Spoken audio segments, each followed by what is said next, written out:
This is Hidden Killers Week in Review. A look back at the most prolific stories of the week. This is the Hidden Killers podcast with Tony Brueski. Featuring retired FBI Special Agent Jennifer Coffindaffer. There's reports that this guy had been walking around for like a half hour around the area. People had been saying, hey, look at this. There's a guy with a gun. And it still, it seemed like, this is just my conjecture. Everyone was like, that's not my job. That's somebody else has got to do this, got to do that. Somebody else has got to take. And it's just, it was kind of just dumbfounding that it sat there like that without anybody taking action when you have a former president in a clear line of sight. Yeah, there's a lot that's going to come out. I'm glad that DHS, who's over the Secret Service, that their Office of Inspector General, which is specifically put together to investigate these types of lapses and any other possible, investigation concerning the actions or non-action of these agents. I cannot wait to see that report. So much is crystal clear in terms of the what we call the middle perimeter and the outer perimeter. And that is, it wasn't covered.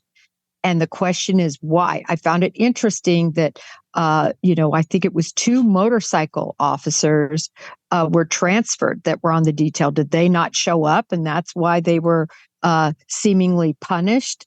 Who didn't show up or who did show up and was just sitting there inside, on their cell phone? I'm saying that tongue in cheek. Yeah.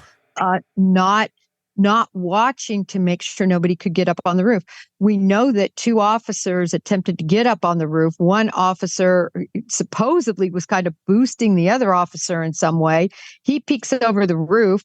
The shooter, would-be assassin, turns and the guy ducks. I really can't fault him for that. You have to duck. He probably didn't have his gun drawn because he's scaling this building or ladder. He's got his hands up there. I've been in that position before, and it is very difficult to balance yourself. But there were so many lapses before that, way before that, because I think that's what caused the shooter to, I believe, immediately shoot. And I think that's why his target acquisition was a little bit off because he knew the gig was up. He's got police right there coming up the building. He doesn't know how many more are going to follow. I think it's at that point he decides to pull the trigger multiple times. Yeah, because it happened very quickly after that.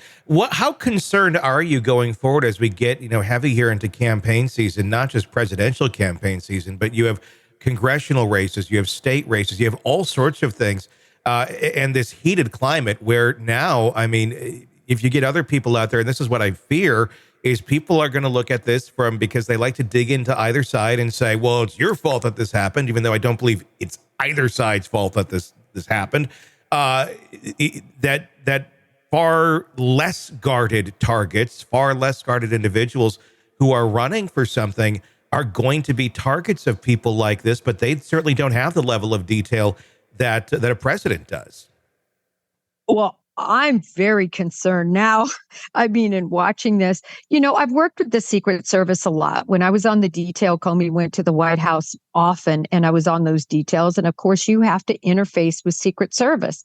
And typically, from my experience, they've been very good. When I was in the U.S. Virgin Islands, vice presidents and presidents would come to the Virgin Islands, beautiful place to vacation, and we would handle a lot of the advance. But you know what? When they came, it was literally like Die Hard. Hi, I'm Agent so-and-so, and I'm Agent so-and-so from the Secret Service, and we're taking over. And that's what they did. And that's their bailiwick. They do this day in and day out.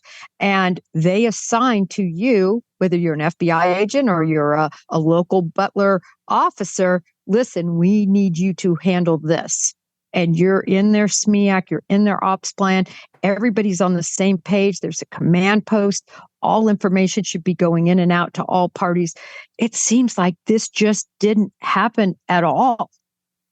Yeah, and that's one of the scary things about this is just that didn't happen at all. And we've already seen violence in the last handful of years. Gabby Giffords, Steve Scalise also being critically hurt very severely by a gunman. I'm really scared that we're going to see a lot more of this. Do we have, I mean, at a point, it comes down to logistics here. Is there the manpower to cover this many people who are going to be out there actively campaigning from potential threats that we're seeing? Or do we have to reevaluate how these campaign stops go going forward, at least this season?